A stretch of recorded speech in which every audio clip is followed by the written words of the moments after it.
Welcome, everybody to Life Uncensored, Navigating Adulthood, one episode at a time. Let's see who is riding shotgun today. Today, we are going to have a very lively conversation. I don't even know if I'm going to be able to air this afterwards because God only knows what's going to come out this man's mouth. That's my friend, Rasheed Shakur. He is a Washington, D.C. native, born at D.C. General Hospital. Those who are from DC know what that's all about. He's traveled to 53 countries and brings over 25 years of expertise in the hospitality industry. An alumnus of Parkdale High School, woo woo! Rasheed has transitioned into entrepreneurship, successfully running Extra Hands, a staffing solutions company that has thrived for the past 7 years. In addition to his professional accomplishments, Rasheed is a dedicated son, brother, and friend. I can attest to that. And he is always known for being a great drink buddy. And I can certainly attest to that. So everybody, welcome my friend, my buddy, Mr. Rasheed. What you doing There here? he is. Hey. How are you? You got a nice little setup. Thank you. Yeah, this is all right. You know, I had a little help. Plug Extra Hands. Thank you for having me. Congratulations on your podcast, man. I'm proud of you. Thank you. Yeah. It means a lot to me. Just doing something, jumping into something that I didn't know what it was going to look like. Sure. But saying I want to do it, I want to try it, and God damn it, I tried it, and here we are. So yes, and a lot of that is thanks to you. So listen. Before we jump into it, I got a little bone to pick with you. Okay, this is completely off subject, by the way. I was not prepared for the bone being picked. This is Life Uncensored. Okay, so I got a little bone, and it's completely unrelated to our topic. All right. Let's hear it. You and I enjoyed X-Men '97. Correct. We talked about it on a very regular basis as it was. And one thing I said was, see, this is why I binge watch stuff. Right? So I'm like, next time something come out, I'm probably going to binge watch because waiting for the next week is killing me. Yeah. Agatha All Along came out. I said, yeah, I'm going to wait. And who sends me a handy-dandy text message? Mr. Rasheed. What did it say? Yeah, you been watching Agatha All Along? I was like, no, see, I didn't want to make the same mistake I made with X-Men '97, so I was going to binge it. But you was talking it up. I was like, all right, well, they 4 episodes in. I'm going to go ahead and I'll watch the first episode. Right. I'm at the nail shop, getting my goody goods done, watching it. I'm like, I'm leaning in closer and closer. Dana like, can you get over here? Hello? I'm outside. This sounds like a lack of self-control. This has nothing to do. It's because of you. Okay, it's because of you. Right. So now, here I am. I watched the 4. I want you to understand that I watched all 4 episodes at the nail shop, came home, rewatched. Then my oldest son came over with his girlfriend to hang out later that same night, rewatched again with them. Not 3 in the same day. What's going on there? 3 in the same day. I needed my fix, okay? And then I had to wait a whole week for the next episode. And I was like, that goddamn Rasheed. It's almost over though. Did you liking it? Obviously, if you watched it twice. Yeah, it's good. It's pretty good. It's good. Yeah, that episode 5 was everything. So tonight is episode 6. So that means I won't get to see it until 6 or 7 in the morning here. Yeah. So for those who don't know, where are you at, my friend? Because you are not in DC right now. I'm not in DC. For the IRS, I'm in America. Yes. But I'm currently in Marrakesh, Morocco. This is home right now, man. I'm very happy. It is midnight o'clock here. It has been a long day, but I was not going to miss this. I love that for you. Yeah, Songs of C2 chimed in and said, oh, this finna be good. Angela Jackson said, "My Ernie." Hey. So, all right, now that I've picked my bone, all right, I'm going to toast to you, my friend. Oh, cheers to you. My cup is not as classy as yours, so I'm going to cheers it off camera. Okay, but I love you though. I love you back. let's hop into it. Let's do it. First thing I want to talk about is this podcast is thanks to Rasheed's help. Extra hands extraordinaire. Very I um had so little to do with it. No, I appreciate that. But sir. you had one of the best virtual assistants on our team. He is just, especially in this space, he was an easy fix. Well, let me just say, you exist, therefore I am. Happy to be here for you, friend. It was fun too. It was fun building this. It was fun doing all the branding and the logo, watching this Yes, thing come to life, the yes. changes and the tweaks, Hmm. uh, setting up the StreamYard. Shout out to your VA. You want to plug his name? Yes, Mr. Amin Zaadi. Oh Yeah. man, he's just him and I. There were times I think we were in the same room at some point because there were times where I'd be like, "The sky is blue," and he'd be like, "I was just about to say that," or vice versa. Like we were always on the same page. I would have a thought, or I would say, "This is what I was thinking. I want something to look like," and he would bring it to life exactly how I saw it in my head. And again, that connection is because you exist, Rasheed, Thank you. because And shout out you to Katie. jumped It's out not just there. me. Katie as well. And Katie knows. Katie, my friend Uh, Katie. Yeah, yeah. And yeah. Amin is a fantastic person, man. He's a He's visionary. He has awesome. the ability to see what founders and entrepreneurs are trying to create, especially when it comes Yes, to like branding. Like he really picked yes. up on your logo. Like he saw it himself and was Hmm. able to bring it to life and get it to a place where you were extremely happy with it. And Yeah. same thing with the podcast setups. That's my guy. He's also here in Morocco, but he's in Agadir, a beach town about 2 hours away from me. So shout out to Amin. I don't know if he's up this late watching. Shout out to Amin. Yeah, I'm telling you. Listen, the best part that, and I'll never forget this. I'm sure, is at one point you and I had a call and you're like, okay, when you gonna be ready to launch? And I was like, oh, I mean, I don't know. Ooh, eh. And then maybe the next I day or a remember day that. or two later, Amin was like, okay, when you gonna be ready to launch? And I was like, ooh, ooh, oh, ooh. And Amin said to me, he looked straight in the camera, like I felt his soul come through the camera. He said, do you know Jesus? Do you want to meet him? Because if you don't choose a date, I'm gonna make it happen. And I was like, oh, okay, here's the date. Ah, you know. And look at you. How many episodes is this now? What episode am I? This is you are number 16, and there are 21 planned. You're a pro, Yeah. man. You're a pro. 16 in what? A month and a half? 2 months? No. Because remember, I was dropping every other week for the Okay. first 3 months. Yeah. So the first episode aired May 15th. Oh, okay. So right in And the I was summer. doing every other week for those first 3 months. Yeah. So because I was, trying to get my feet wet, a little wetter, a little wetter. Okay, That's now I'm up to my right, knees. man. Right at Okay. the fall. You did well. You're doing Yeah, well. I'm proud of yeah, you.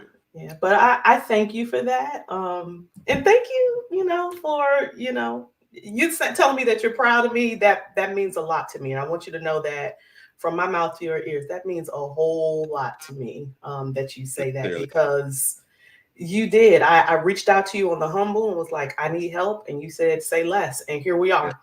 Yeah. Here we are. Look, you believe it. It'll happen. Look at me sitting in here in your podcast space. I Yes, mean, yes. With your little drink. I could have brought my drink up Yes. a little bit closer, but I didn't want you access to it. You know, I'm a tequila. And Me as again, too. I said, it is midnight o'clock out here. Me too. You don't want me to have Me too much too. tequila at midnight. Me either. This is a So full moon too. talk to the people about our connection. Just talk a little bit about our backstory and just kind of let's just go from there. Green and gold, baby. Mm-hmm. Green and Mm-hmm. gold. Amanda and I, we met in Parkdale High School. Shout out to all my fellow alum. And Yes. I don't know. I mean, I think what happened post Parkdale was we fell into this social media space that a lot of people fall into, just following, supporting, cheering each other along, Yeah. wishing each other success, watching your kids grow, watching you go through work and business and evolve yourself. And you probably watching me bounce all over the planet. And, we didn't really have a lot of interpersonal communication, like one-on-one communication. For years, we were just Yeah. alum and social media buds. And also, we're like super intertwined. One of your earlier guests, the young ladies from Parkdale, that's our whole little universe right there. Yeah. And Shannon, Yeah. Toy, the crew. So yeah, I mean, we go back pretty deep. I did the math, and I'm not gonna say out loud, but I mean, we got some intelligent people following you. So 1996, my class, Mm-hmm.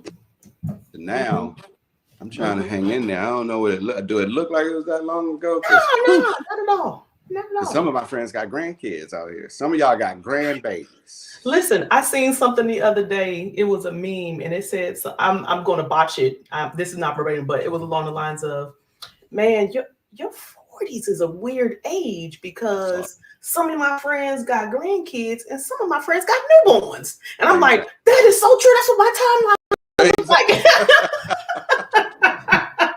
Oh, it is so true. Crazy. Oh my gosh. We got a comment on YouTube from, and I'm sorry if I'm mispronouncing, Landis, Landuz, saying, "Woohoo, hey, you made it, guys." Orlando. Shout out Orlando. Venezuela's in the house. Look at that. Look at that. My friend cultured, y'all. My friend cultured. Look at him showing off. Showing off. You know what? Orlando's another one of our amazing virtual assistants, man. We everywhere. We plugged in all over the world. And that's what it's plugged about. in all over the world. As a matter of fact, it's worth shouting out. Great job, Orlando. Orlando is the one who Katie and we finally decided to walk away from trying to figure out social media. You know, I enjoy posting on my personal social media. I enjoy it. There's no rhyme or reason to it. I'm not following any kind of algorithm. I'm not trying to up followers or anything. I'm just posting my own stories, my own adventures, what I want to share. But Katie and I knew that in the staffing space, that we had such a phenomenal team who are experts in their own industry. It's like, why not start hiring in-house? Why not start putting the people that we share with our clients for ourselves? And we just pulled the trigger one day and was like, Orlando's the guy. So we got together and he has taken off. I mean, our followers, our viewership, our exposure has almost tripled since he's been in charge of. So everything that you saw out Orlando, 300% increase. The boy is a beast. Everything that you saw even leading up to this show tonight. But for the past 3 months, I think he has been our sole social media provider, and we couldn't be happier. So glad you plugged in. I guess it's your time. You guys are on the same time out there. So Venezuela's on East Coast time. So it's not midnight o'clock for him. Okay. Well, thank you for joining, Orlando. Thank you. Yeah. Well, that actually leads me into the next thing I wanted to talk about, which was about your vision behind Extra Hands. What made you say, I'm going to start this staffing solutions company and I'm going to watch it grow and see what happens? Like, where did that come from? Like, because there's so many different businesses we can choose from, right? And you coming from a hospitality background, that industry, hotels, restaurants, so on and so forth. Why Extra Hands? Why virtual assistants? It was something that fell into my lap. I wasn't looking for it. I was looking for something. 2019 made year number 25 that I had worked for restaurants and hotels, nationwide and worldwide. And for those who are close friends or have been following for a while, the restaurant scene took me from DC, Atlanta, New York, LA, Chicago, Caribbean, and back to some of those cities multiple times. I did New York more than twice. I did DC more than twice. And I just got to a space where I knew that as much as I love the industry, I made some of the best friends and family in that industry. But I always knew I wasn't a restaurateur. I wasn't one of those people who were passionate about opening my own restaurant. I love to cook, but I've never seen myself as a chef. I've always been front of the house management. I loved what I did. And sometimes I miss it. But I still didn't want to own a restaurant, a bar, a hookah place. It just wasn't in my cards. It's a lot of work. And at 2019, I was 40. And it's exhausting. It is a thankless job. Your gratitude comes in the form of salary. And that's not a horrible thing.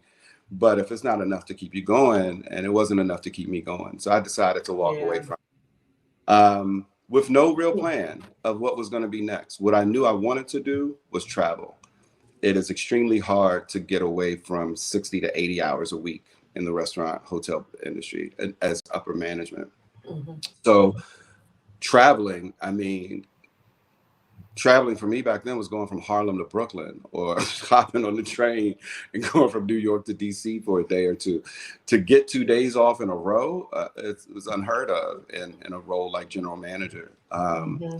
So Mm-hmm. hopping on a plane and going overseas it took a lot of navigating to pull that off. And so it didn't happen very often. So anyway, in 2019, when I decided to walk away, I knew that I wanted to do some hardcore traveling. So I took the year off.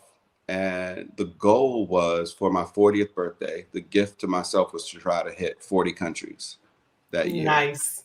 And I managed to hit 43 countries that year. I was a little Wow. exhausted, a I little bet. tense, but a little cultured, all the better. And it was a great journey around the planet. You really see how both big and small the planet is, because you start meeting people who, I think we also have personality doppelgangers. You start meeting people like, man, she remind me of Mel so much. Man, she remind me of my homegirl Renee so much. That's like just like my boy Nate back in the States. And meanwhile, you're in China, right? Mm-hmm. It's this weird connection. But then I remember finding out truly how small the world was in 2019. And when I was in Thailand with one of my best friends, Brad, Obi Hayes. Um, we were on the beach. We were out in Phuket, Koh Phi Phi. We were on Koh Phi Phi. And I'm walking down the beach with him and two of my friends. And I hear somebody screaming my name from 100 feet away. I'm like, first of all, how many Rasheeds could be here in Thailand? And then as they In start getting Thailand. closer and closer to me, I was like, I think that person is calling me. Again, I ain't got my glasses on, so without my spectacles, I don't know who I'm looking for. And through the sand, here come a good friend of mine from Atlanta, Georgia, another restaurant manager for many years. Her name is Me Gray. And she had just relocated to Bali, and her family were down in Thailand on holiday. And Brad looked at me and was like, it's your first time in Thailand, all the way up a 24-hour flight. You get all the way over here and people screaming your name on the beach. I've been here for 5 years. But Y'all, my friend famous. My friend yeah, famous. right. No, it was that trip though. It was that trip that I spent a lot of time trying to dive into what was next. I tried to be real. It's going to sound like an oxymoron, but I tried to be really still, at least quiet, like internally quiet. And I figured something would come to me. I figured I would hear something. I would know something. And I started running into these kids, like 20-year-olds, blonde hair, blue-eyed little girls sitting at the Starbucks or sitting at some coffee house next to me on a mountain in the Himalayas. And I'm 40. And I'm like, I know how hard I worked to get here for Right. a year off of travel. Like, why are we in the same place? Like, how does this make sense? Not that they weren't allowed to be there, but I was very curious as to what their story was at such a young age. Okay. I wasn't making it to the top of mountains at 21, halfway Right. across the planet. And I decided to break my silence, and I started asking these guys and girls who were propped up with laptops, who were clearly American or non-locals. It's like, what do you do? What are you doing here? And the answer was almost always the same. They were some form of contractor, some form of independent contractor. They were virtual assistant was never the word that I heard. It was, I'm a private contractor, independent contractor. I'm a digital nomad. I work from home. And I'm a big podcast listener. So here we are, right? And I decided to do a deep dive into the virtual assistant space and what it meant to be a virtual assistant. I wasn't ignorant to the concept of it, but it wasn't practical to me coming from restaurants. I didn't Got know. it. I was like, how do I apply that? What I've done, that doesn't make sense. Then I was educated pretty quickly about how fast the virtual assistant space had boomed. This again is 2019. It's like seconds before COVID. How fast that industry had boomed because of the speed of technology and the growth of technology. And there's so many owners and founders and entrepreneurs who, I always use the t-shirt example because it's super relative. Like, you know how to make the best t-shirts in DC, right? But if you sell everybody in Northeast a t-shirt, then how do you get to Northwest? Like, how do you moving out of your trunk, you selling to the homies, to the family, to the colleagues. Once everybody got one, how many shirts I need? Right. I'm not buying a shirt from you every day, fam. I'm not doing that. So once you've maxed out your immediate reach, then how do you get beyond that? How do you start selling in Virginia? How do you start selling in Maryland? How do you break into that space?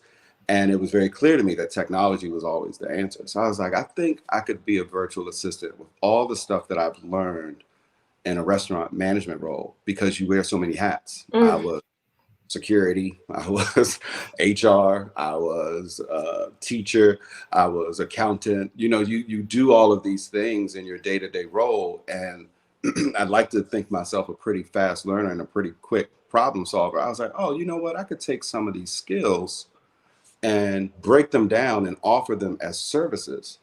And because I've lived so many places and been stationed in so many places around the world, I've been fortunate enough to create friendships and colleagues and really cool, dynamic people, entrepreneurs and not, all over the world. So I was like, let me reach out to this band of people that I've collected and tell them that this is something I'm interested in, and see, hey, would you support me? If I came to you and told you this is something I was doing, would that be a need that you think I could solve for? Right.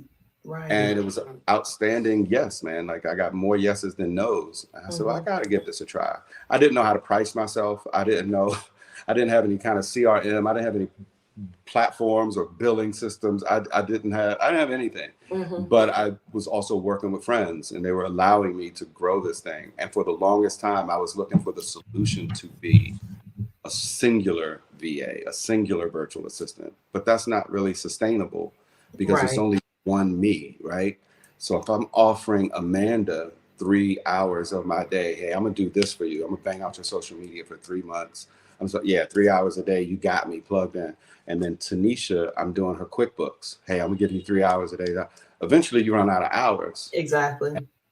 Unless you're charging an absorbent amount of money, you can't live off of those 4 or 5 clients that you have, right? And then So the then quality also becomes questionable if you because are stretching I got, yourself too much. yeah, I got to sleep and eat. So then I stood back and said, let's think more like a boss. Like, what's the next solution? The next solution is to not be an employee, but to hire employees. Like, you want to work for yourself and have other people work for you. So then I started hiring virtual assistants. I was like, oh, this makes more sense, because now I'm out of the day-to-day thing. And I'm really good at, I can take all those years of hiring experience, those interview skills, those vetting skills, those background checks, the questions, the energy you get in an interview. Like, sometimes after years of doing that, you just know, like, this is not a fit. I don't care what. So now I can take that and apply it real time to my own business. And that's what I did. And then, of course, COVID happened. So I thought this was done. But the opposite happened, friend. The phone kept ringing and ringing and ringing and ringing and ringing. And, I'm happy to say, at our highest staffing point, we've had over 40 VAs around the world. That's amazing. Yeah, it's pretty cray. And I love it. And now I've got, I always shout out Katie Miller, my COO. She was one of our strongest in the history of virtual assistants. She was one of our diamonds in the rough. And I remember talking to my mentor, Grizel Colan, and she's tough on me. Grizel's tough. She's like, you can't Latina, auntie age, and she'll have no mercy. I remember calling her one day. I was like, I'm overwhelmed. I'm drowning. I don't know what to do. The clients are coming in and the business is good, but I can't keep up. I'm working all night. Da da da. She was like, you own a staffing company. Hire somebody from your team to support you. I was like, oh yeah. That's a pretty good idea. She's like, who do you think is the best person on your team right now? I was like, without a doubt, it's Katie Miller. She was like, is she working a job? I said, yeah, she's working with a client. She was like, you need to make her an offer that's enticing and have her be next to you. And I was like, from the street, I had that street mentality. I'm thinking like a pimp. I was like, I can't take my number one girl off the street. What you talking about? Like, that's my girl. You want me to pull Katie off the block? Nah, I'm not doing that. Said, boy, you so stupid. You mean to take passion off the block? He said, don't you know, if you pull Katie up into an executive position, make her first. Angela cracking up at us, by the way. Who did it? Angie Jackson. Oh, okay. She said, make her first assignment to find more Katies. Yeah. And my head exploded. And that's what we hired today. I don't tell her that because she would get embarrassed, but I'm always looking for the next Katie when we doing interviews. Like, does this person hit that mark? So we just always looking for excellence. I love it, man. I love what we do. I could talk about it forever. So you better jump in soon. But that's how you know that it's good, it's worth it, and you made the right choice, because you can talk about it forever with a smile on your face. So tell me about, because you were saying just a few minutes ago, you kind of hinted on it a little bit, you're getting a little overwhelmed and whatnot. So in those early days, outside of, before you had the revelation, oh, let me hire somebody to stand beside me, what were you doing? Like, how were you overcoming those days when they were just rough? Because it was good that I was getting this business, but boy, oh boy, I only got two hands. Like, what were you doing? Needing extra hands. Funny enough, my baby sister, one of my baby sisters, Sharifa, when I started this, she was my co-founder and business partner. And, she's married with a teenage son, and she had really strong sales experience, both in retail and real estate. So she's a saleswoman, and she's very organized and very good with numbers. To your point of what was I doing when I was overwhelmed, I was making mistakes. One of our first clients, I screwed up her invoice. And for 6 months, we had to rock out that invoice at a loss of $300 per month. I was eating it. She signed. I sent her an invoice that was screwed up, and it was in her benefit, and just like anybody else would. She signed on the dotted line. You can't go back and be like, oh, I made a mistake. Let me, like, you can't. Oops, no, that's not what I meant. Yeah, Psych, psych-a-boo-boo. Month two in his contract, I was like, why don't we have more money? What is going on? I'm counting the clients, and I'm counting what should be revenue, and I was like, something is missing. Why am I broke? So it wasn't until the first invoice had already been paid, you ended already a couple months, and that's when you realized something wasn't right. $300 a month loss. Wow. Yeah. Wow. So I was making those kinds of mistakes. And that's when like, you need somebody. You need somebody else. You can't do it by yourself. At this point, my sister had, she had sold her 50% shares back to me. But she was still helping me, ad hoc whenever I needed some support. And so I knew I couldn't do it solo. I couldn't do it solo. Just like I couldn't be the only virtual assistant on this team. 7 years in, there's no way I could have gotten here by myself. No way.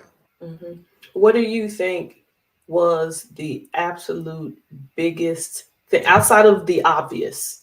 What was the absolute biggest takeaway from that one experience? Outside of the obvious, like, I can't do it all by myself, I'm making mistakes. What was the biggest thing that you took from that experience? Especially, honestly, because there's other people who are listening to this who are in the same boat that you're in, or driving towards it. Yeah, that will need to hear this. I gave up money matters. Once Katie got to a place where her work had spoken its value, and her trust was ingrained in me and to the company, and I knew she was loyal. I knew that she was happy in this position. She's also a hospitality expert. She also came from Washington, D.C. She's also a nomadic person. She now lives in southern Italy. I'm here in Morocco. Our decision-making process and our problem-solving abilities are very much aligned. Like, we think a lot alike.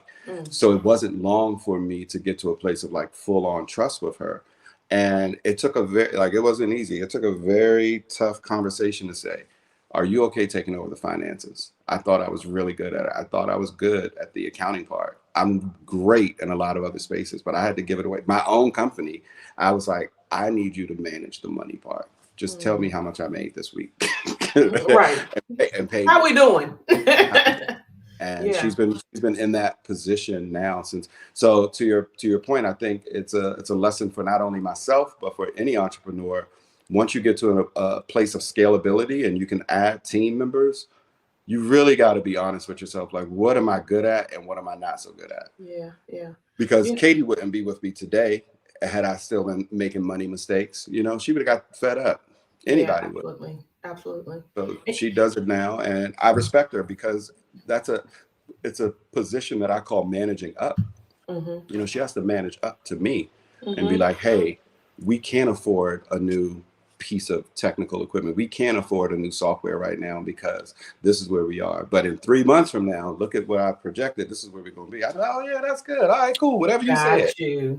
Got you. But, you know, Got if you. I had left myself in that position, I don't know that I would be here today.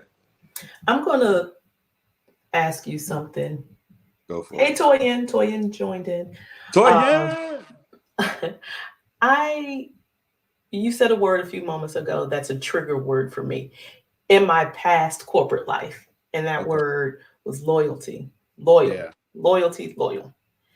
How do you, as an entrepreneur, as the business owner of a successful business, Okay. balance the meaning of loyalty? And when I say that, what I'm saying is you know, in the corporate world nowadays, you fill out an application almost standard, like asking your name. Almost standard is what are some of your qualities? And you click on the drop down, and the first one is loyalty, Yeah. right? And my gripe, and I'm going to say it flat out, my gripe with Say it. that Come on. is Be they spiteful want too. you to be loyal to them as their employee, be loyal Right. to me, to my company, be loyal to the company, but they ain't loyal to you. Your mama gets sick and you got to go take care of that. You've been on this job 20 years being loyal. They will drop you like a bad habit, Big facts. right? So, how do you balance the meaning for you, for Rasheed, for extra hands? How do you balance what loyalty is in terms of what you're getting from the folks that you employ and what you're putting back out as the business owner? That's a good question. That wasn't one of the pre-questions. You sneaking It's subject. not. I'm sorry. I apologize. I apologize, everybody. We're gonna take 5. I'll It's be the right back. alcohol. I gotta I gotta ask Chat GPT how to answer this. um I think the only way to answer that is to tell the small story of how restaurants almost killed me. Okay. My Yeah. mom came to visit me in New York City. I think I was, however old I was in 2015, whatever age that was. She had come to visit me for my birthday, and I tried to get both my parents. My dad was like, "I tell you what, I'm gonna send your mother because y'all gonna be together anyway all day, ignoring me. I will send your mother for your birthday, and I will finance your birthday." I was like, "God, love this guy." He's like, "And then I get the house to myself, and you get your own stuff." He came to New York, and I managed to get 3 or 4 days off of work, which is unheard of. I'm I was, sorry, Rashid. 1 second. yeah, Miss Jackson, she a troublemaker. she You might be a said trip. Yeah, I can't see the comments. you said how old I was. She put on the comments how old you was. She did the How old math was for I? you. She said 36. I was going to say 36 too. Thank you, Ann. Thank you, Angela. Hey Monique, hey girl. Hey, Danielle. I'm So yeah, sorry. Go I ahead. brought my mom up to celebrate, and I had this big New York, you know, blowout plan for myself and my mom. And I had been living in New York at this point for about 2 years, and you know, in the restaurant industry, 5 4-star restaurants, Michelin star restaurants, you start making connections. And I knew other chefs, I knew other restaurant managers and bartenders, and you start getting plugged in the scene. So I was able to get my hands on some good theater seats and some good museum stuff and make reservations at impossible restaurants. And I just couldn't wait to show my mother, you know, my New York. And that first day, I, I had a medical emergency and passed out Mm. right in the middle of the street down by the ferry, trying to get to Brooklyn, and woke up in the hospital. And they were like, what's your life like outside of work?" I was like, "What you talking about?" She said, "Your blood pressure was 196 over 101. You should be Lord have dead." Like, mercy. they started asking me all kinds of like, you ever been on crack, or like, is there heroin? Is there some hard drug you see? I was like, "No, I haven't done no Damn, hard drugs." straight to the chase. You been on crack or I nah? mean, your blood pressure that high, something's not right. Wow. And I Wow. answered all the questions, and finally she says, "What do you do for a living?"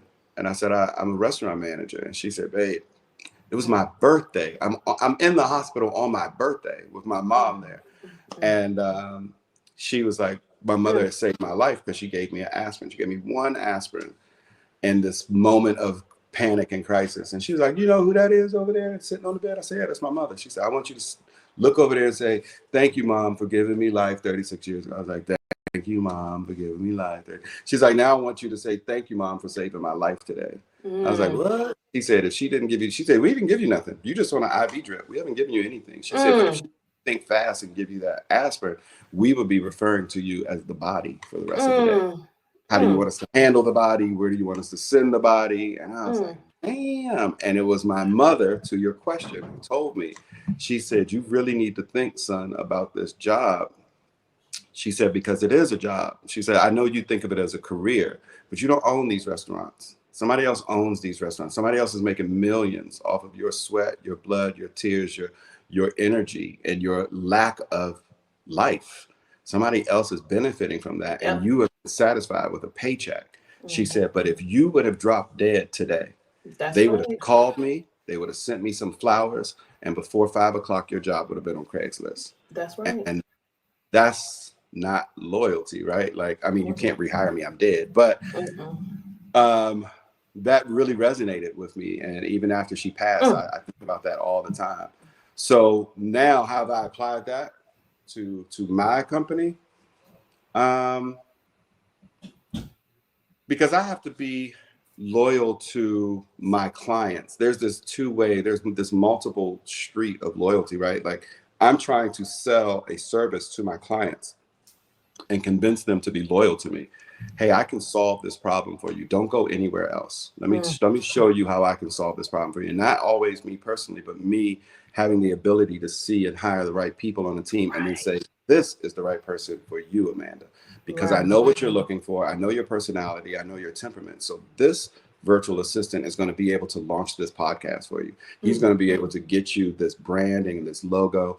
And so in doing that, improving myself, now who's loyal to me? Amanda's loyal to me. I've proven myself, right? Because here I am sitting on this podcast on episode 21. So if anything were to go wrong, I would not be surprised if Amanda called me and was like, hey, I want to grow. I want to expand. I need your help again. That's the whole business. That's the idea of the business, right? It's to get you to need me long term.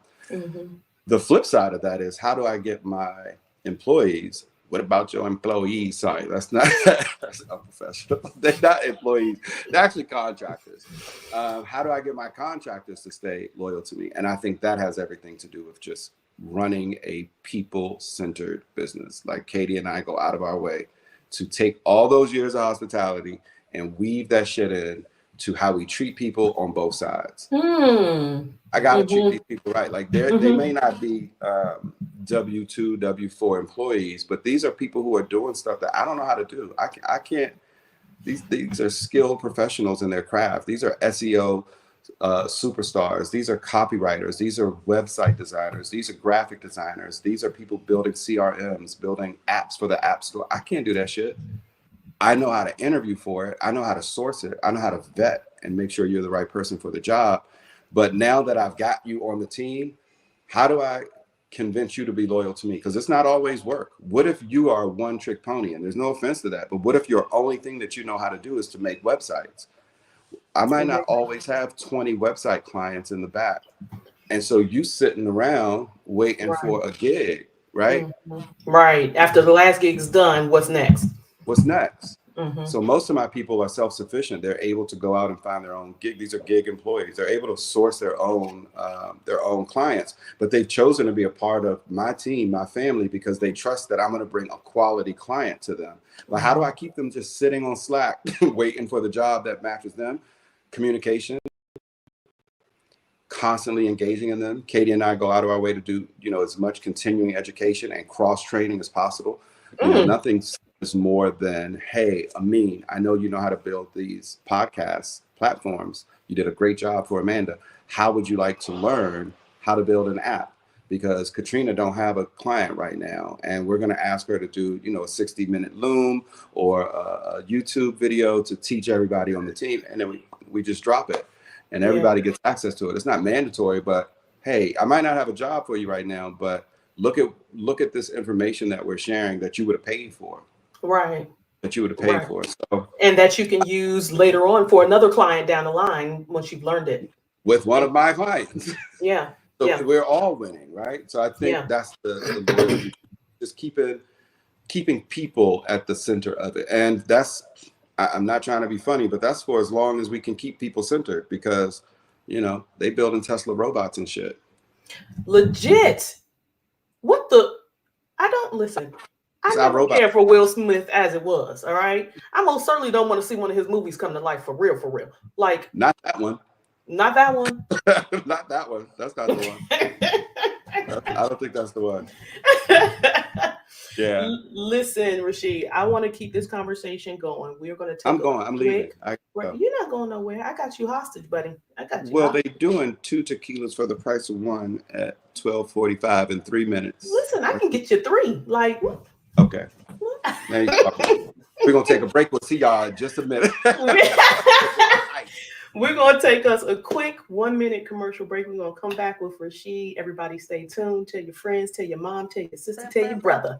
And we will be back.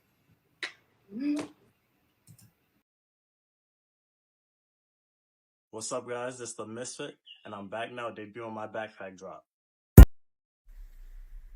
Take charge of your financial future with our interactive workbooks, The Basics of Financial Literacy, A Healthy Money Mindset, and The Basics of Financial Literacy, A Healthy Money Mindset for Teens and Young Adults.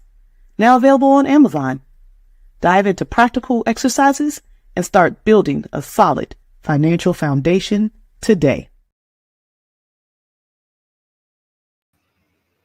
And we are back with my friend. We are having a great conversation. Rasheed.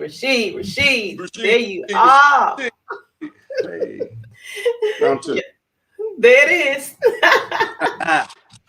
I love it. So anything is possible now. That you done opened up the can of worms. Listen, the can of worms. What time is it now? Is it what'd you say? Well, for 1:45 in the morning. Okay, there it is. What'd you say? Midnight o'clock? And he off tomorrow. I'd have closed the calendar. No bookings for me. So any potential clients, I would love to speak to you, but Thursday this week is not available. So drop the joint, and you can book the joint, and we can talk about your stuff.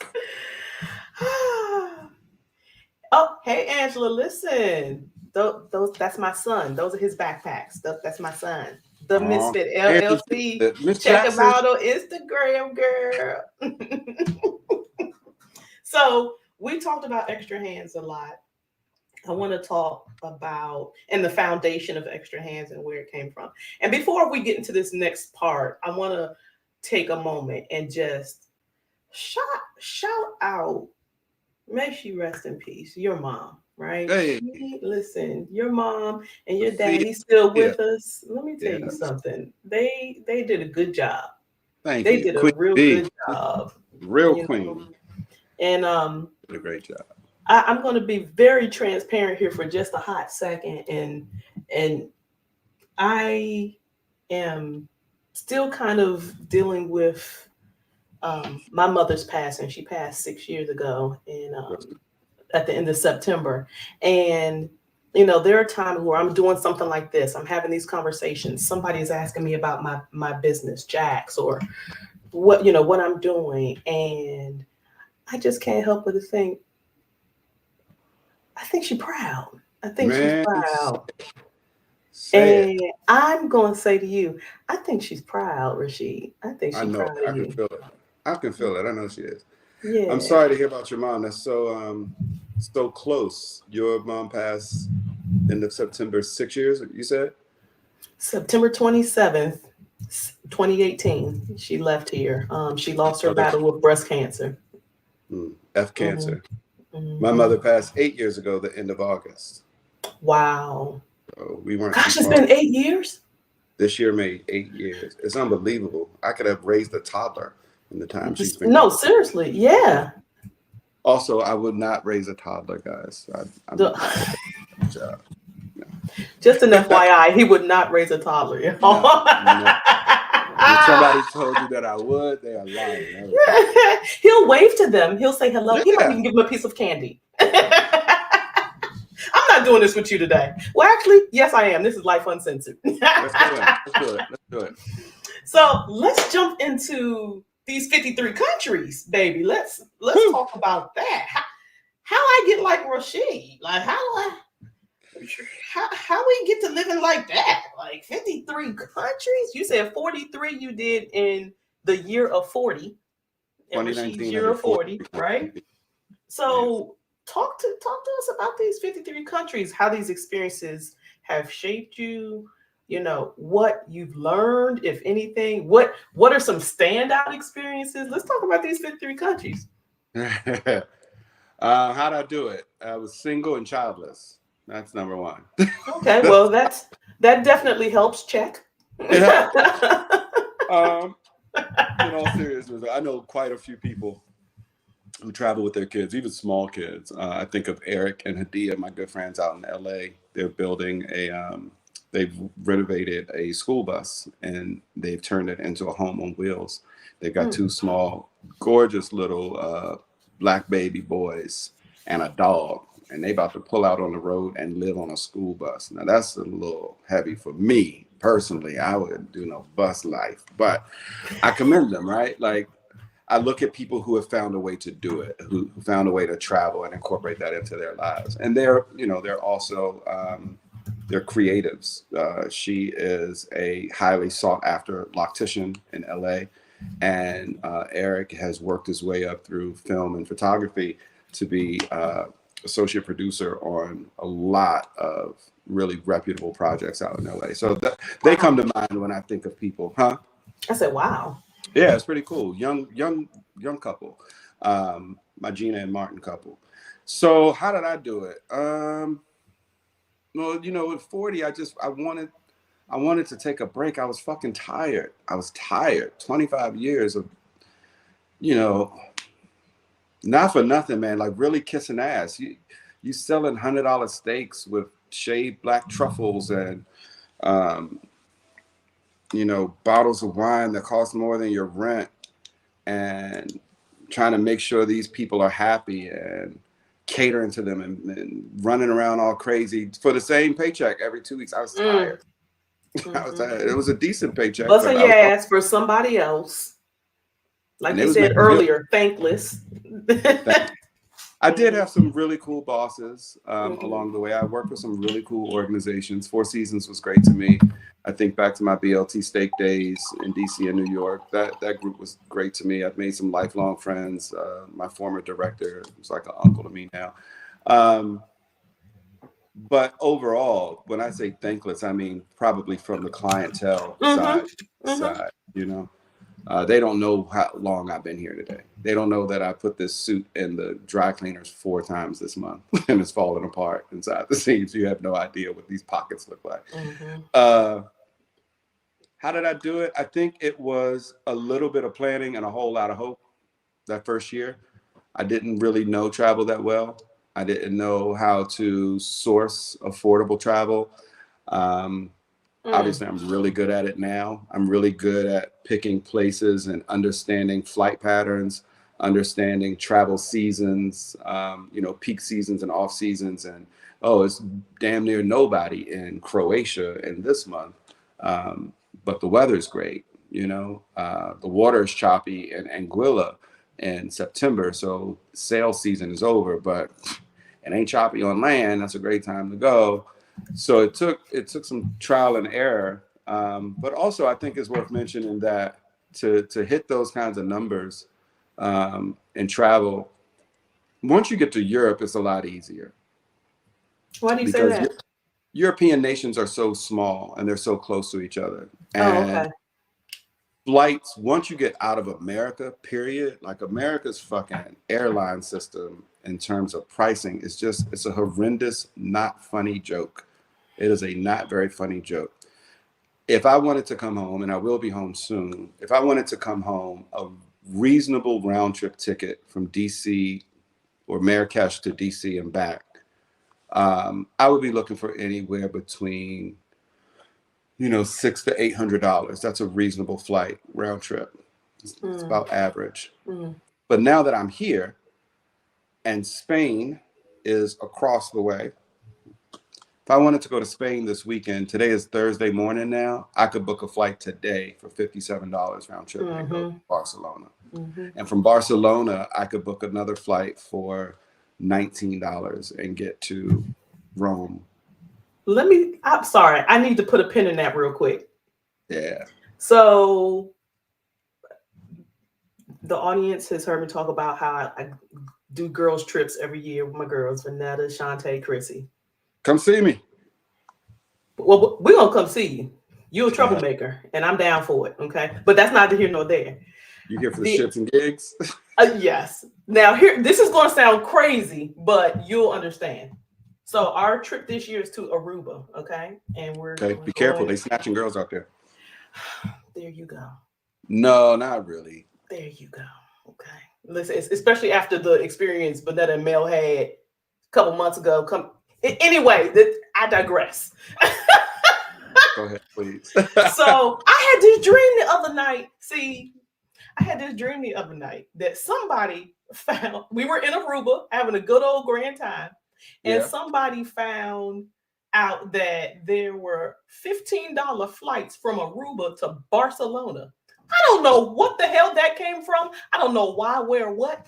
And so jokingly, I text the girls. I was like, listen, I had this dream and we went to Barcelona during our Aruba trip to go to the Disney that was out there. So y'all get to researching this and seeing how feasible it is. Don't look for that flight. So the fact that you just said Barcelona, that's why I said put a pin in that, because the fact you said Barcelona is hilarious to me. It's because true, of that. It's super easy. Also, you got to remember Europe has much better ground transportation than America does in terms of like the Euro rail and getting around. So, you can get in and out of these countries without even having to go through a formal airport customs. I can take the train from London, go under the water, come out in Paris, for a couple of hours, take a nap, wake up in Paris. It's like $40, $50, I guess. Y'all will correct me. But I mean, it's super easy. And then once you get further into Europe, you take a boat from Italy one day and go stay in Croatia for half a day and have lunch and take the boat back. Like, it's just so easy. And in America, we're such a big country that isn't surrounded by other countries. I mean, we got Canada up here and then Central America down here. We don't have those kinds of options of like bouncing around. The most expensive part is getting across the ocean. Once you get across the ocean, it's well, super. heck, you're saying from U.S. to other countries, traveling within the U.S. You can't go from California to New York, for cheap and fast. Yeah, you can't get to New York from D.C. for $57. No, Peter Pan bus still out there? Y'all still got Peter Pan bus? I don't know. Dollar bus. You remember the dollar bus? I do not remember the dollar bus. I got on the dollar bus about 20 years ago to New York to catch a cruise to Bermuda. It was called the Mega Bus. That's what it was, the Mega Bus, and it was like dollar trips. Don't tell people you got on something called the dollar bus. Listen, just edit this by shit all out. means, by all means necessary, right? Because it ain't like what you describe in European countries where you can just bounce wherever for $5. Now, next year, I'm looking forward to bouncing around Africa. I know that it's not going to be that cheap within African nations, but I've only been in Northern Africa. I've been in Egypt and I've been here, but I can't wait to get down. I got a girlfriend in Zanzibar. I got people in Ghana. I really want to start exploring the rest of the continent. And Africa is massive. It's massive country. Yeah. See, and that's the kind of thing that I want to highlight, that we do travel and we do go abroad, and our Black men do travel and go abroad, and like the head nod is real, bro. The head nod is real. The travel head nod. I was in Albania this summer. Morocco gets so insanely hot. June, July, and August. If you live here or if you're here for an extended amount of time, either you've known, somebody's told you, or you found out the hard way, you got to get your ass out of here. In terms of Fahrenheit, the hottest it got here was 124 degrees in August. And I was like, I don't know what page in the Bible today is, but it's a story. It's a story in the Bible somewhere about this day. So I got the hell out of here. And I did a 90-day holiday like the white folks do. You could start calling it holiday. I was on holiday. So, well, when you live abroad. Put that pinky down. You fancy. It was ridiculously hot. But yeah, you learn how that's how you hit those numbers, right? You start learning how to navigate, how to move like the locals move. When I move, you move. Just like that. I love you it. Start racking up numbers. I love it though. I really do love it. It's a cool life.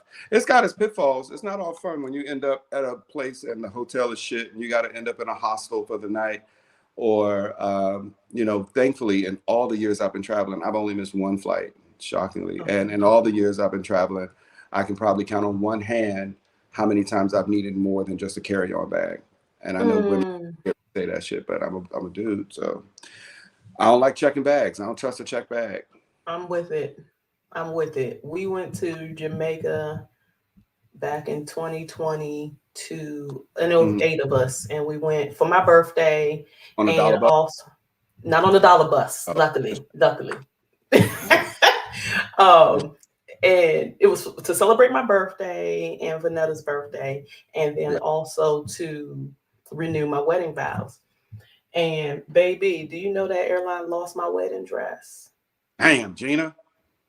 Now, and it was when we were coming back. Thankfully, it was when we were coming back. So you had a chance to wear it. Okay. Yeah, but nonetheless, they lost my shit. It was custom made. They lost my shit. Here I am thinking that you got married in a long T-shirt. Listen, and this me we talking about. I don't give a rip. I've been butt naked on that. I don't give a damn. Like, you're not gonna say it to my face. We'll be right back. But to your point, I'm so like having to check bags, man. I don't trust the system. I don't trust the system. But the best part of the travel thing for me is community. How many people get to say I got a homegirl in Zanzibar I want to go see? She got a fly ass. Shout out to you, Ashley Weston. She got a fly ass restaurant down there. She done built a life for herself. She's a Philly girl. She was a chef down in Florida. Wow. And she was part of the team that I was on the first time I helped somebody open something in Morocco. We were literally at the edge of the Sahara Desert, and we stayed out there for about 45 days. She was over the culinary part. I was over the staffing and training part. And we just clicked. She crazy as hell like me, and it just worked. And I think while she was on that trip, she took a visit down to Zanzibar, and she came back to the desert and was like, I love it. I don't think I'm going back. And sure enough, she figured out a way to go home, pack her shit, and she got out of there. And more and more people are leaving America, man. Especially people who look like us. Yeah, I mean, and there's some reasoning behind it, but y'all got Death Row Records running the country. Legit, but nonetheless. All right, let's move on. I'm not going to do that. Let's move on. We're not going to do that. We don't do politics on this show. We don't do that. But like you said, like, how dope is it to be like, oh yeah, my homegirl, my homie, and we're not talking on the corner. Like, right. That's awesome. But you know what? The challenge is a lot of people, you see these YouTubers and these travel bloggers, a lot of people aren't honest about the hard shit. The hard shit is you miss your people. You miss certain amenities. I've been very fortunate, especially after high school and once I got really comfortable with myself. I became very connected to my friendships, connected to the relationships that I built with people. It was very important to me. It still is, but specifically when I was in the States. And, I got homegirls now who will fight you if I use the best friend quote to them. Like, oh yeah, this is my best friend. They'd be like, who is she? She's who? How many of these do you have? Because I thought I was your best friend. I'm confused, sir. Yeah. She's my New York best friend. You're my Atlanta best friend. What was that song with Nate Dogg? Area codes and Ludacris. Oh, yeah. Right, you don't got hoes in area codes. You got best friends in area codes. Shout out to all the besties too. But yeah, you miss those things. You always have to sacrifice something. Mosquito just flew here. I sacrificed brunch Ain't no real brunch in Morocco. I miss brunch. There's breakfast restaurants and stuff, but it ain't Yeah. brunch. Ain't no mimosas. Ain't no DJ. I miss that. You Gotcha. sacrifice flexibility. I miss the flexibility of being like, it's Thursday. Let me go shoot pool on 8th Street. I can go somewhere and shoot pool, but I'm gonna be moving dolo. I'm gonna be going somewhere for the first time. I'm gonna be taking a chance. Am I gonna like it? Am I gonna not? And I think also what a lot of friends, family, and loved ones don't understand is when you are viewed as popular to others. When people, oh, Rasheed, he's probably out there in Africa having a great time. When 90% of the time I might be in here eating cereal, watching, Golden Girls or Agatha. X-Men 97, right? And I think the idea and the concept of out of sight, out of mind is way more real than people give it credit for, because you waiting for the phone to ring. You waiting for somebody to be like, damn, I miss you. Bring your black ass home. Let's go hang out. And you do get that. And before y'all start blowing up my shit, like you do get that. you get those friends, but you're the singular individual on this. Right. And so you're expecting it to happen more than it does. You're expecting people to be missing you more than they do. And then we've got this evil thing of social media, and you're like, damn, everybody was there. Shit. I know what I would have wore too. I know what I would have wore. Like I would have crushed it with them shoes. And that part sucks. That part sucks. So, and especially we're of a certain age now, it's hard to make new friends after a certain age. No new friends. Well, And I'm going to ask you then, to that point, and forgive me for being extreme in my examples, but you already know that's how I am. Roll with it. Would you liken that to death, in the sense that you moved away, you've moved abroad? You're not, you moved to another state that's down the street, that kind of, but you moved so far abroad that people have gotten used to living without you the way you get used to living without a loved one who passed away, a friend who passed away. You still miss them, you still think about them, but you get used to their, like you said a minute ago, out of sight, out of mind. Would you liken it to that almost? I wouldn't, okay, because of the extremity in that scenario, because there still exists the option to reach out. Absolutely. I got it. Got you. Me and you can't pick up the phone and call moms. Absolutely. You know what I mean? Something that you take for granted for a long time. Right. Even though I might be out of sight, out of mind, there could come a moment where I run across somebody's mind, or they see a post and be like, let me call this fool. I ain't heard this fool voice in so long. And so that option still exists. And there's no mourning. There's no grief. People know that I'm okay. So there's not a loss in that sense for me. But there is a death of social life. Your social life a metaphorical death then. Yeah. Your social life as you knew it dies. My social life hasn't died. I'm still Rasheed. Lord knows.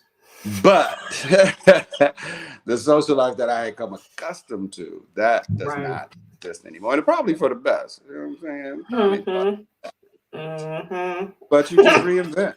You reinvent. That's the other part too. The sexy part of traveling and bouncing around like this is nobody knows you. When you land and you touch down, nobody know you.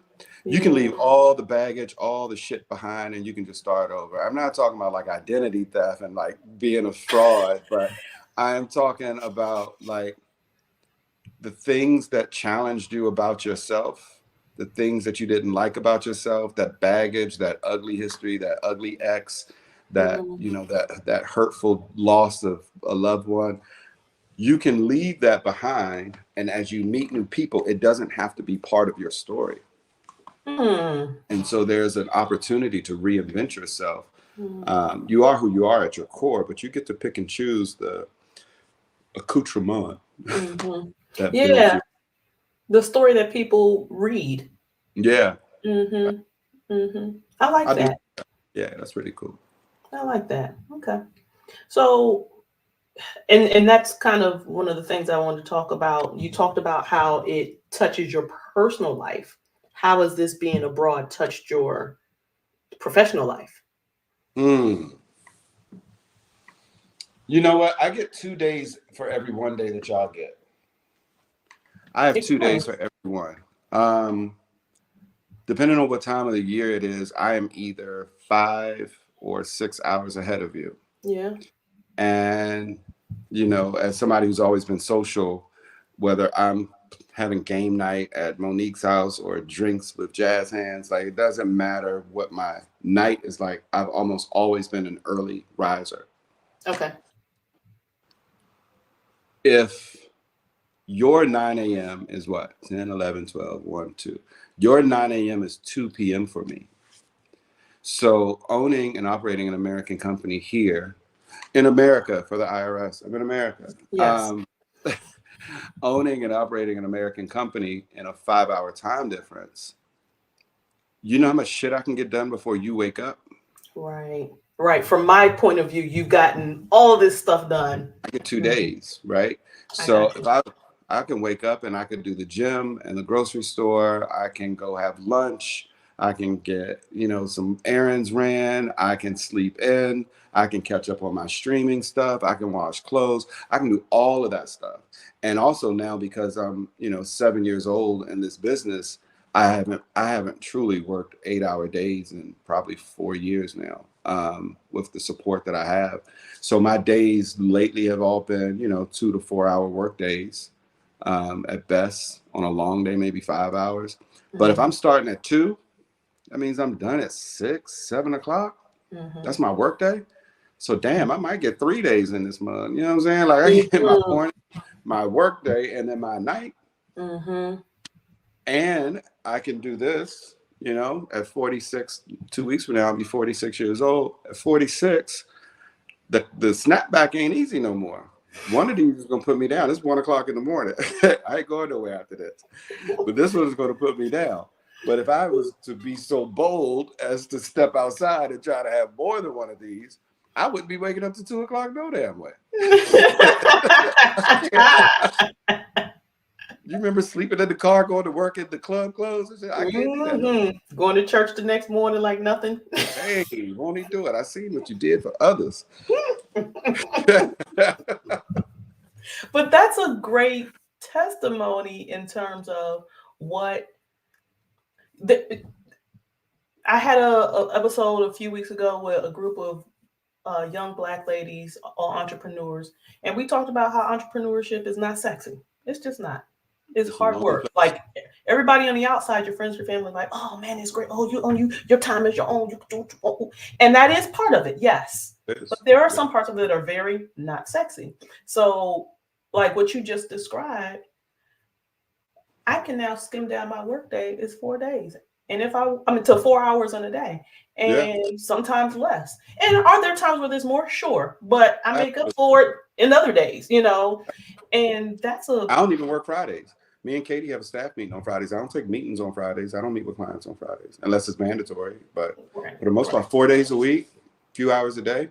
Hmm. But it took shit. It took 7 years to get here. But it It takes took work. hiring the right people. Yeah.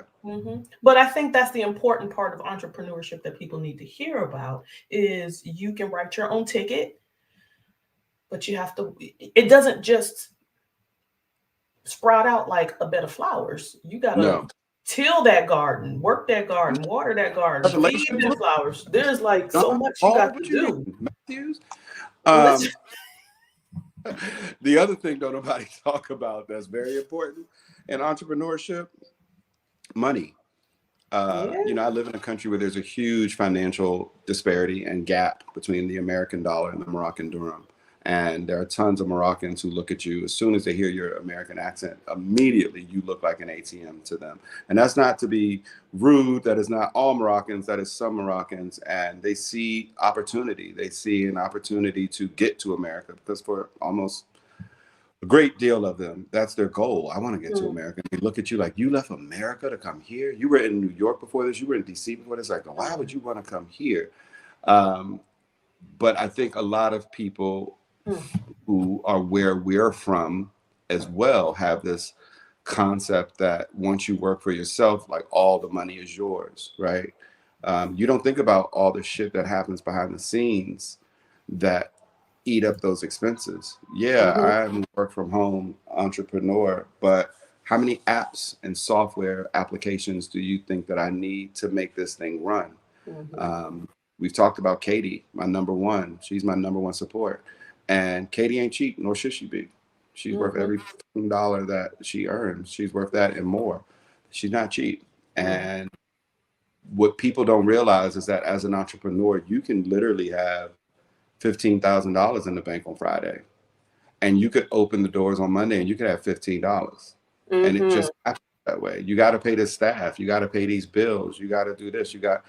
And you better sit your ass still with that $15 too. Because you know it'll come back if you're doing things. It's cyclical, but you can't spend it like it's your 15K. It ain't yours. It belongs to the company.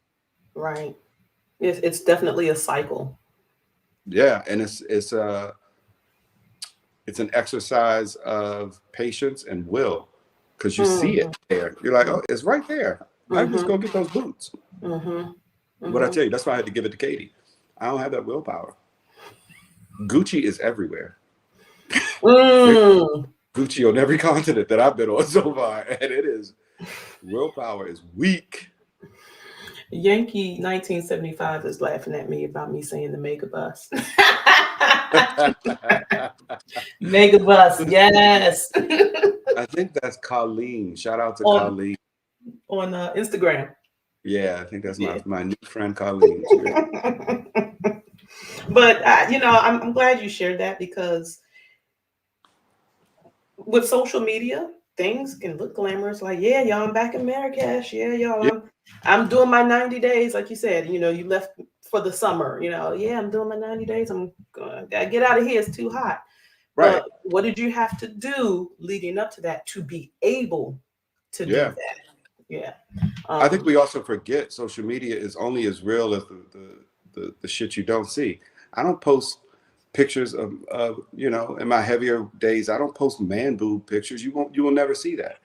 You won't see that picture. You won't see that unflattering back shot of my fat back in Spain. That's not the shot. Some people like man boobs. There's a market for it.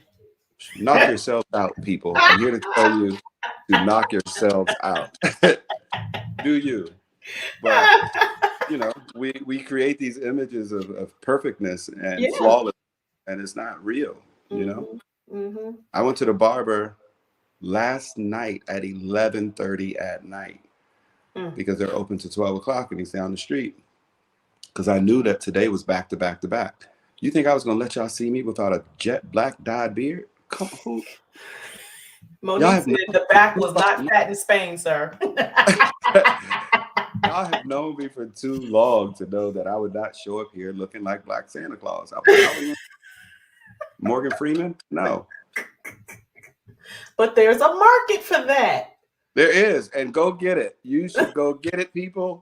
Get what you want. It's out there for you. Follow your dreams. You're the worst. You're the best and you're the worst. I'm the best at keeping it real. How you doing? You enjoying entrepreneurship? I am. More than I imagined I would.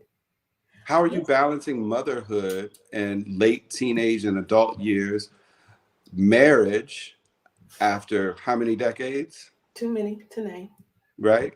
And now walking away from corporate America not long ago, taking on a full-time, you're expected to bring in that revenue. That the goal is to replace our revenue, right? Absolutely. And more. Yeah. So you're now walking that paycheck with revenue. Yeah. Right? And you're doing this social experiment of podcasting. So what's that like for you? I'm gonna flip that shit Whitney Williams out. Listen, it has been a dream come true. Good. My time is my own. Listen, Mama didn't join the PTSO, so I'm in there. I hit the streets last week, went to Lito's Pizza and was like, I'm on the PTSO. The homecoming for the high school is coming up next weekend. We need some donations. What you trying to do, boo? Man, you just made me homesick. You said Lito's Pizza, bro. Lito's Pizza. So you got that. My aunt had a very, very, very bad allergic reaction to some medicine that she's been on for a long time. Last night, my sister called me in the middle of the night, was like, "Hey, Auntie's on the in the ambulance on the way to the hospital." Guess what? I ain't gotta call in and ask nobody, "Hey, I need to take off. Hey, I need a couple hours." No, bitch, just get on the road. That part. That's it. Yep. That's it. Grab If I've got laptop. scheduled meetings, I send an email, I make a call. Sorry for FYI. Yeah. But it's Grab on the me. Like laptop and I you make get the to go. decision. That's right. You get to going. That's it. Yeah. You got your And laptop, your battery, your router, and you do the things. and that's it. That's literally it. My time is my own. And that's been the biggest part for me. As some people who are listening might know, I had, due to my last corporate job, I had a very, um, I'll call it an awakening.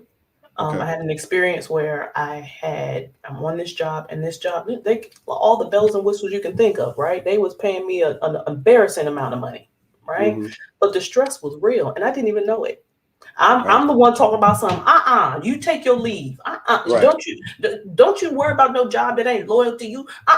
You if you drop dead, they gonna move your cold body over and put a warm body in the seat while they wait for the coroner to show up. Like, but I didn't realize how stressed out I was. Went to not emergency room. Went to urgent care because I just wasn't feeling right. They do EKG and all that. The doctor come in and is like, "Yeah, we're going to have to go ahead and get you to the emergency room." And he's talking like that, and get you to the emergency room. I wasn't happy with what I saw. And I can hear the growing sounds of the sirens getting closer and closer. No shit. That scared the shit out of me. I bet. And went to work later on, had to be under cardiologist care for 13 months. Wow. Went to work that next week, talking to my boss, like, "Yeah, this is what happened." And he was like, "Oh, so yeah, me and my whole family was in the ER too, because we all had strep throat." You know what? And how about you fuck off and die? Sorry. Excuse me. That's embarrassing. That's embarrassing. That for me was the wake up call, right? Never again. Never again. Nobody's going to take me out of here before I see my grandchildren. I got a 26-year-old, a 22-year-old, and a 9-year-old. Ain't nobody going to take me out of here before I see my. All right, Kevin. Ain't nobody taking me out of here before I see that 9-year-old's children. Period. That's beautiful. So to answer your question in full, it has been life-saving. Are there those hard days that ain't sexy that we talked about? Yes. Listen, you and I have had a conversation. All right, Rasheed, I don't know. I don't know how I'm gonna pay for such. How we going? Yeah. But it's worth it. They just see me in Rome at the Coliseum. They don't see that part. There you go. But the more you till that garden, the more the fruits of your labor show up. I had somebody, my score mentor, I think I told you about, my score mentor had referred one of her other mentees to me, was like, "You need her help." Yeah. She scheduled her consultation with me. Before we had even met, this girl had referred 2 other people to me. Wow. And then we met. She referred 2 more other people to me. So it's one of those things, like those hills and those valleys. And I want you to tag SCORE. I want you to hashtag SCORE in this. I got a message for you, SCORE. And those smaller counties out in Pennsylvania, SCORE Pennsylvania, add some diversity to your SCORE mentors. Specifically, I'm talking to you, Lancaster, Pennsylvania. My SCORE mentor did his absolute best. I'm not going to say his name. He did his absolute best, but there was a huge lack of diversity there. And being a minority business owner whose goal it was to reach out and support minority business owners, he could not support me in this vision. I've heard so many positive stories of other people and their SCORE mentors that I'm happy that they had that. I was not as fortunate to score that way. See what I did there? See what you did there. See what I'm saying? I've been struggling to wink. When I'm by myself, I can wink, but like in public, I do. You get on my nerves. Who are you winking at? What you winking so much for in public? You don't know my life. Mind your business. What you winking in public so much for? Sometimes it just. And that's why I love you. You are a phenomenal guest, and I want to have you on again and again. Let's do it. And again. And we're gonna talk about all kinds of stuff. We're gonna talk about comics. We're gonna talk Right. about this Marvel universe that's happening on this Disney Okay. Plus. We're gonna talk about all that stuff. We're gonna talk Hey, about you're all a that. phenomenal host. Thank you so much for having me. So This was a lot of fun. I'm glad that you did it. I enjoyed you. Yeah. And listen, y'all, we were good. I want to point out we were good because the conversations that we have offline. I didn't know where this was going to go. I was like, should I block some people? Am I sharing this with the crowd? I was very concerned. But I think we not, especially at this hour, for me, it's 1:21 in the morning. I was like, I don't know which Rasheed she going to get with tequila. But next time. Okay, next time. Listen, maybe next time you are in the country, maybe we'll do an in-person one. I will text you my date. I have some dates that are confirmed. I will be home soon. I'm not going to say them publicly though. That'll be fun. Yeah. Yeah. So tell our audience how they stay updated with the latest Rasheed stuff, extra hand stuff, social handles, websites, all of that good stuff. Yeah. Thank you for the plug. Extra Hands, V as in virtual, A as in assistant, S as in services. Extra Hands, VAS at Instagram, as well as our Facebook. Our LinkedIn is either my name, Rasheed Hamid, which you can get the correct spelling right there, or you can follow us on LinkedIn at Extra Hands Virtual Assistants with the full spelling there. We've got some new services launched now. We're doing some amazing website work. There are a lot of people out here who are walking into entrepreneurship and new founders for the first time. And we've seen a lot of growth with this new service. We're doing websites in under 30 days for $2,500 out the gate. And people are flocking to that thing, man. It is really, really popular. So if you need one or you know somebody else who need one, but outside of all of that, we're still doing all of our other virtual assistant stuff. And, I'm going to say it out loud and put it into the universe because that'll force me to kind of keep my feet to the ground. I'm looking at some commercial property for another project. I love it. And yeah, I'm going to keep it a little close to the chest, but I've done virtual work for 7 years now. I know I have at least another business, maybe two in here. So I'm gonna try to put something physical together, something I can actually touch, some tangible thing. I don't know. We'll see. I love that. Yes, let's keep talking that into an existence. Let's keep. Thank you so much. All right, one more thing before I let you go, sir. I'm not gonna do that. Yes, you are. Yes, you okay. Go ahead. No, not that thing. Not that. The other thing. Tell our audience your one of two things, or you can choose to do both, but you're either your greatest joy or your favorite quote, and why it's your favorite quote. My greatest joy is family and friends, and I think friends are family at this age in life. Friends are family, just non-blood related. That's easy. And one of my favorite quotes that I've learned, like business-wise, or either way, personal or business. There are going to be some people in Anguilla who love this. One of my besties, Brad, he's going to love this. Let me make sure I get it right. Damn, I just lost it. Hold on. Oh man, it's on the tip of my tongue. It's something like when you ain't got to get ready. Oh, when you stay ready, you ain't got to get ready. There it is.